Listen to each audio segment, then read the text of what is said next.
भारत माता की, भारत माता की।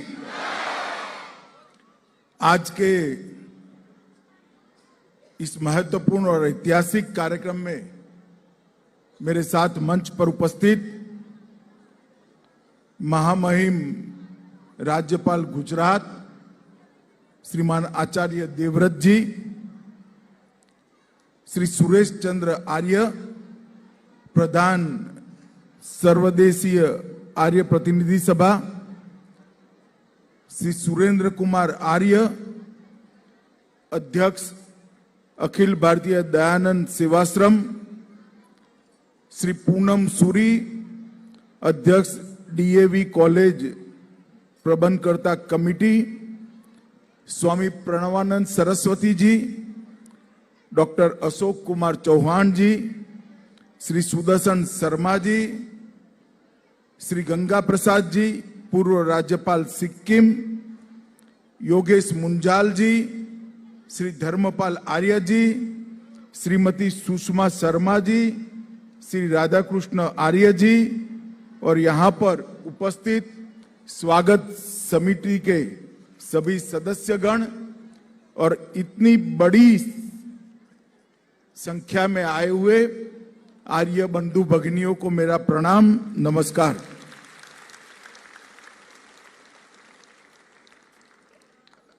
आज का दिन हम सब के लिए बहुत महत्वपूर्ण दिन है, क्योंकि कल ही वर्ष प्रतिपदा के दिन महर्षि दयानंद जी ने आर्य समाज की स्थापना की थी। आर्य समाज की स्थापना कर कर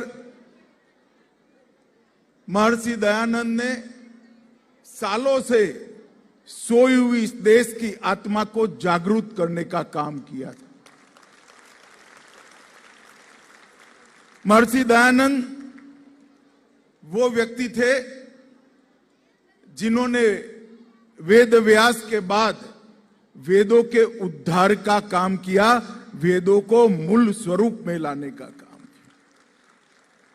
देश की सांस्कृतिक और बौद्धिक जागरण का जिनने बड़ी तीव्र गति से शुरुआत की, अनेक क्रांतिकारियों के प्रेरणा स्रोत रहे और सबसे बड़ी बात, देश में अनेक सामाजिक सुधारों के वो जनक रहे।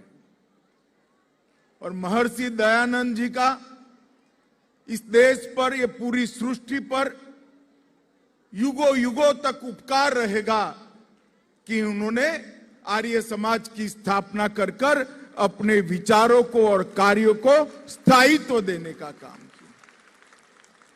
मैं आज इस अवसर पर महर्षि दयानंद को हृदय पूर्वक प्रणाम कर कर मेरी बात की शुरुआत करना चाहता हूं। आज के परिदृश्य के पृष्ठभूमि में देखें तो आजादी के अमृत महोत्सव को हम लोग मना रहे हैं। महर्षि दयानंद ही थे जिन्होंने पहली बार स्वतंत्रता का उद्घोष करने का काम महर्षि दयानंद। स्वराज, स्वभाषा और स्वधर्म बोलना भी जिस जमाने में पाप था, निर्भीकता के साथ बोलना तो छोड़िए, समग्र भारत के अंदर उसका प्रचार प्रसार कर कर अनेक लोगों को उसके साथ जोड़ने का काम महर्षि दयानंद जी ने किया। महर्षि दयानंद जी की 200वीं जन्म जयंती भारत सरकार मोदी जी के नेतृत्व में मनाने का निर्णय कर चुकी है और मोदी जी ने 12 फरवरी को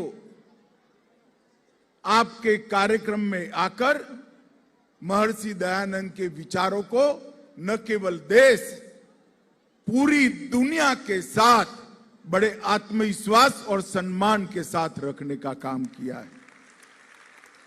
मेरे जैसे व्यक्ति के लिए ये बहुत गर्व की बात है कि ईश्वर ने मुझे इसी भूमि पर जन्म दिलाने का मौका दिया, जहां से महर्षि दयानंद आए थे।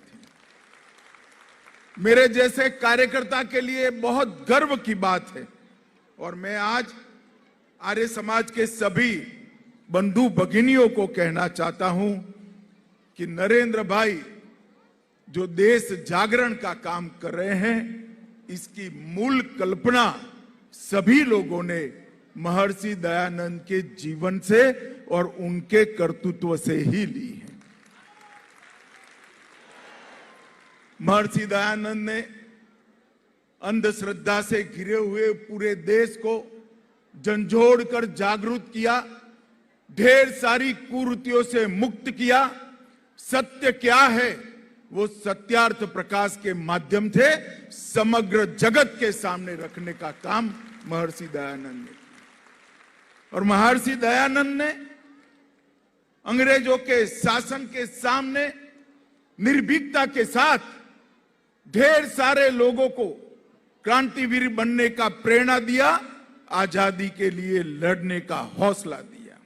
और महर्षि दयानंद ने आर्य समाज के रूप में एक ऐसी परंपरा की स्थापना की जो सालों सालों तक भारत की उन्नति का और हमारे धर्म के सभी उच्च विचारों का न केवल भारत जगत के कल्याण के लिए कारण बनने वाला है।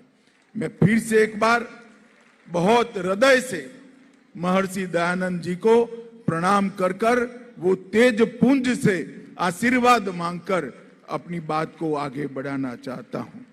मित्रों, महर्षि दयानंद की 200वीं जयंती के साथ साथ आने वाले 2 सालों में कार्यक्रम चलने वाला है। उसी वक्त 2025 में आर्य समाज के 150 साल समाप्त होंगे। ये पूरे देश के लिए और दुनिया भर में रहने वाले हर भारतीय के लिए बड़े गर्व का पल और गर्व का दिन होगा। मैं आज पूर्वोत्तर में मैं बहुत घुमा हूं, मगर आज जिस शुद्ध उच्चारण के साथ पूर्वोत्तर की ट्राइब के बच्चे वेदों के मंत्रोच्चारों के साथ यज्ञ में आहुति दे रहे थे, वो देखकर मन को परम शांति। इतने घनघोर अंधेरे के अंदर जैसे बिजली एक आशा का संचार करती है, इसी प्रकार की वो घटना थी। मैं यज्ञ में मैं भी आहुति कर रहा था, मगर मेरा संपूर्ण ध्यान बच्चों के उद्गार और उनके तेजोमय मुखाकृति पर। ये परिवर्तन केवल और केवल आर्य समाज ही कर सकता है, क्योंकि आर्य समाज पूर्वोत्तर के वनवासी क्षेत्रों में शिक्षा क्रांति यज्ञ का एक उद्घोष महर्षि दयानंद के विचारों से कर रहा है। आज यहां पर आपने रिश्ते बचाइए देश बचाइए, इसको आगे ले जाने का निर्णय किया है। प्राकृतिक खेती को, प्राकृतिक कृषि को अपनाया है। प्राकृतिक कृषि से न केवल पृथ्वी और मिट्टी का कल्याण होने वाला है, गौ माता के संरक्षण और संवर्धन से पूरी दुनिया का भी कल्याण होने वाला है। और मैं आचार्य जी को विशेष बधाई देना चाहता हूं। जिस तन्मयता के साथ और जिस जुनून के साथ आचार्य जी ने प्राकृतिक खेती के आंदोलन को पूरे देश भर के अंदर चलाया है, और मोदी जी ने भी आचार्य जी के इस आंदोलन को सरकार की ओर से पूरा समर्थन कर लाखों किसानों को आज यूरिया और डीएपी से मुक्त कर पृथ्वी माता को फिर से एक बार गुणवत्ता से सभर बनाना और मानव शरीर को रोगों से मुक्त करने का अभियान चला है। नशा के खिलाफ आपकी लड़ाई बहुत समयोचित है। ये लड़ाई से भी बहुत बड़ा फायदा होने वाला है। और जनजाति क्षेत्र के अंदर गले लगाइए, दूरी मिटाइए, ये कार्यक्रम आर्य समाज के अलावे और कोई नहीं कर सकता। मित्रों, आर्य समाज के लोग ही कर सकते। आज सबसे ज्यादा जरूरत है तो वनवासी क्षेत्र के अंदर हमारे जो बंधु भगिनी है उनके साथ जाना है, उनके जीवन के अंदर हमारे मूल सिद्धांतों का प्रकाश उनके जीवन के अंदर फिर से एक बार लाने का काम करना है। इसको भी आप कर रहे हो।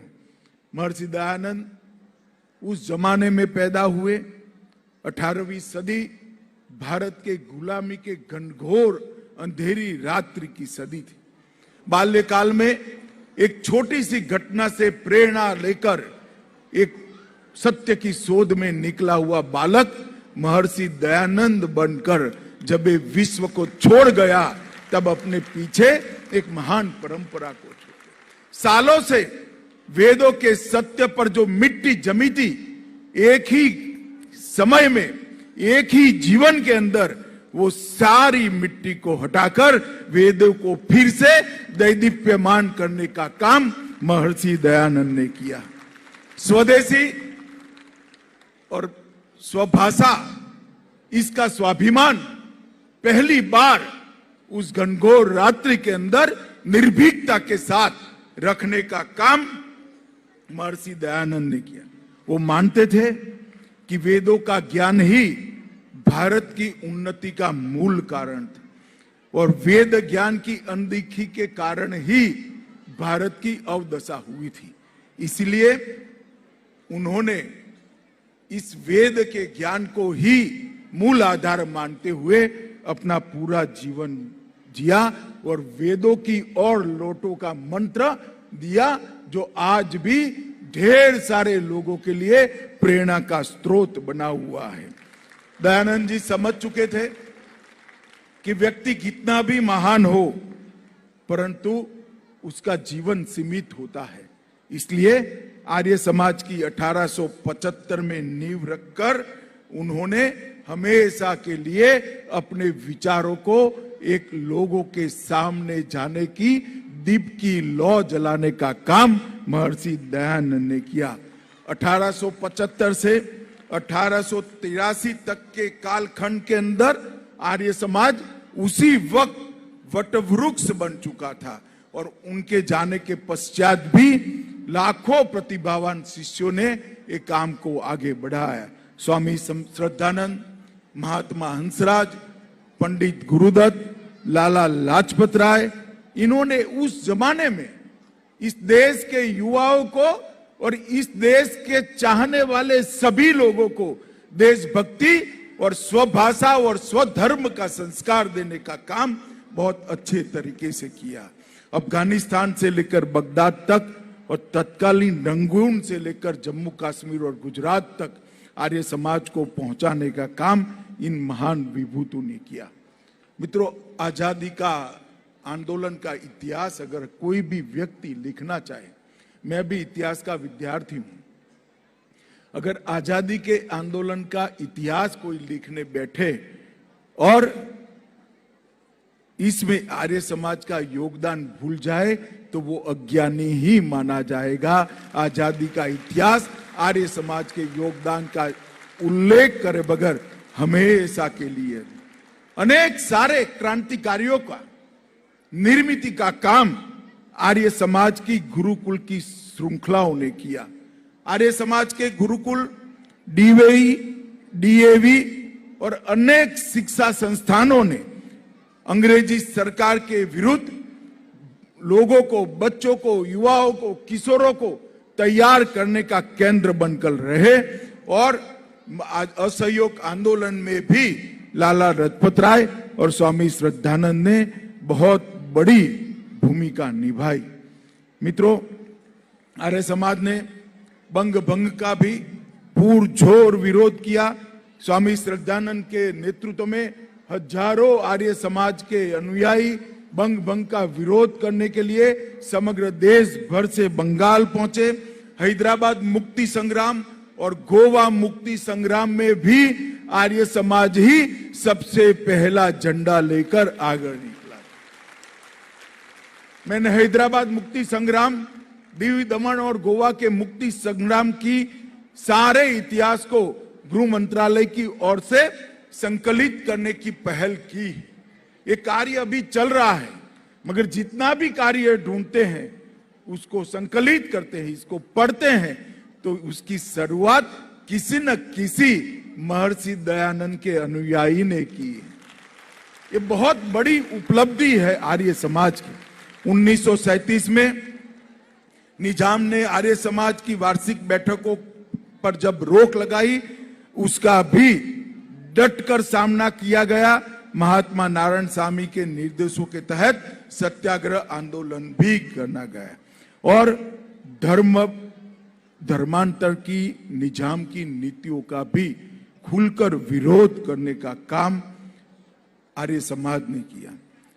मित्रों, 1857 की क्रांति की विफलता के बाद एक प्रकार से पूरा देश बिखर गया था। लगता था कालों कालों तक, सदियों तक हम गुलाम रहेंगे, और देखते देखते 90 साल के अब अल्पकाल के अंदर हमारा देश स्वतंत्र हो गया। और उस वक्त महर्षि दयानंद ने इस बात को दूर से देख लिया था कि इस देश की एक भाषा तय करनी पड़ेगी, संपर्क भाषा बढ़ानी पड़ेगी। इसीलिए जैसे आचार्य जी ने कहा, इन्होंने बोला भी हिंदी में, इन्होंने लिखा भी हिंदी में, और उन्होंने जिया भी हिंदी। संस्कृत के पंडित होने के बावजूद, मातृभाषा गुजराती होने के बावजूद, सारे सिद्धांतों को हिंदी में समाहित कर कर रखना वो महामानव की दूरदर्शिता थी कि इस देश को बनाए रखने के लिए एक संपर्क भाषा की जरूरत पड़ेगी। आज जब भी आप लोग भी कल से करिएगा, जब भी मैं किसी को नमस्ते करता हूं तो महर्षि दयानंद को जरूर याद करता हूं।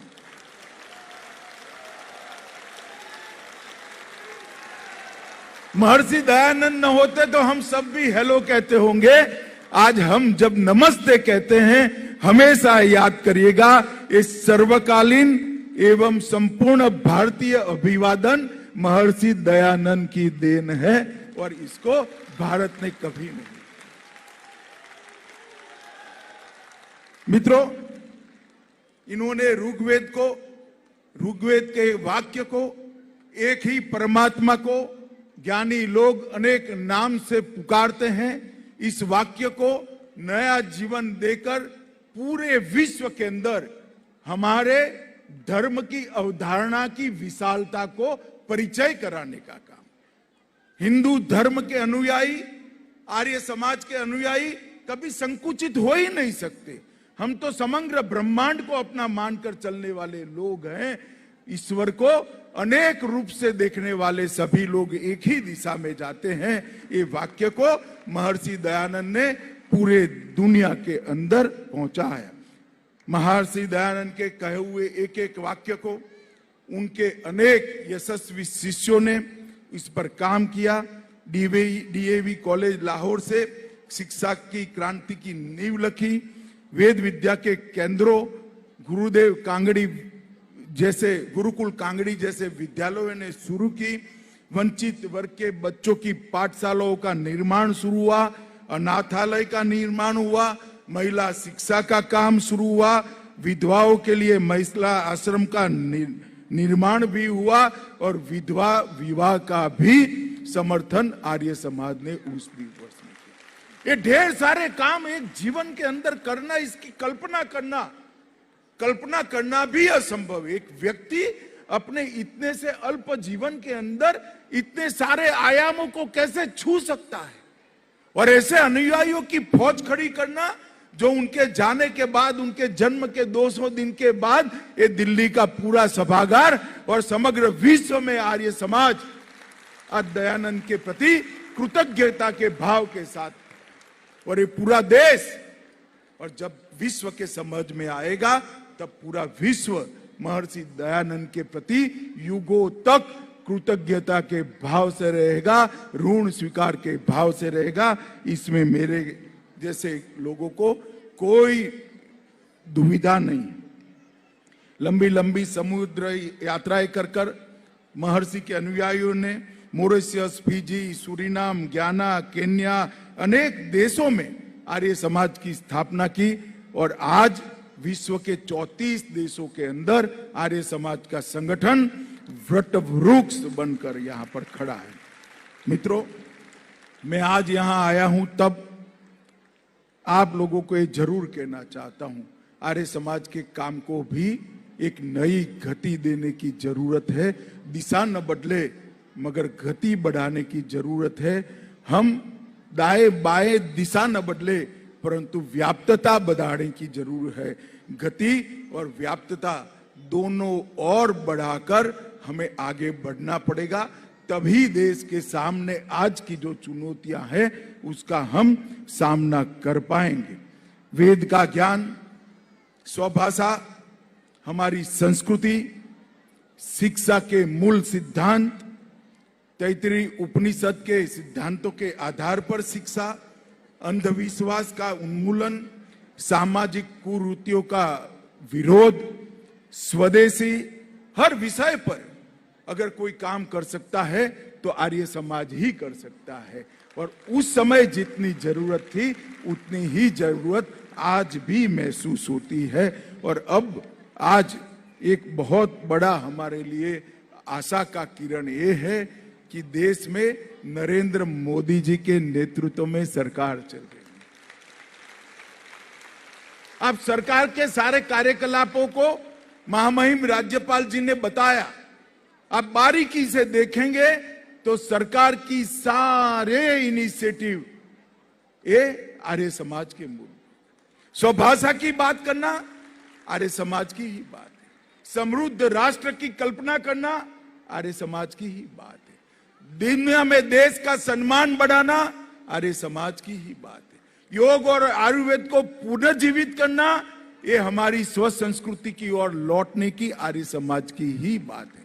ढेर सारी चीजों को आज सरकार पुरस्कृत कर रही है, सरकार इसको गति दे रही है और सरकार इसके साथ योजना।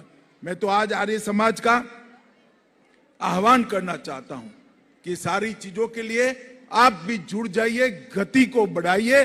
आर्य समाज के काम को हर युवा तक पहुंचाने के लिए हम आगे बढ़े। ये मौका है 150वां साल आर्य समाज की स्थापना का और 200वां जन्म जयंती महर्षि दयानंद का।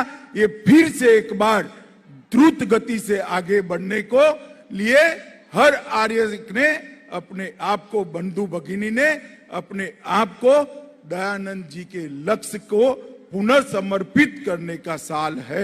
यहीं से एक नई ऊर्जा के साथ आगे बढ़े, यही मेरा आप सबसे अभ्यर्थना है। आप लोगों से मिलने की बहुत इच्छा थी।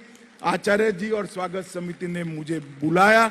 मैं हमेशा आपका ऋणी रहूंगा और महर्षि दयानंद के विचारों के प्रचार प्रसार के लिए मेरे जीवन के अंत तक जो भी करना पड़े करने के लिए मैं हमेशा उपलब्ध रहूंगा। आप सभी को प्रणाम, नमस्कार। बोलो भारत माता की, भारत माता की, भारत माता की। बहुत बहुत आभार, बहुत बहुत धन्यवाद। एक बार करतल ध्वनि द्वारा माननीय गृह मंत्री महोदय जी का अभिनंदन। बहुत बहुत आभार। जिन शब्दों में उन्होंने हम सबको आशीर्वाद दिया है वे शब्द हम सब के लिए मार्गदर्शक शब्द के रूप में हमेशा कार्य करते रहेंगे।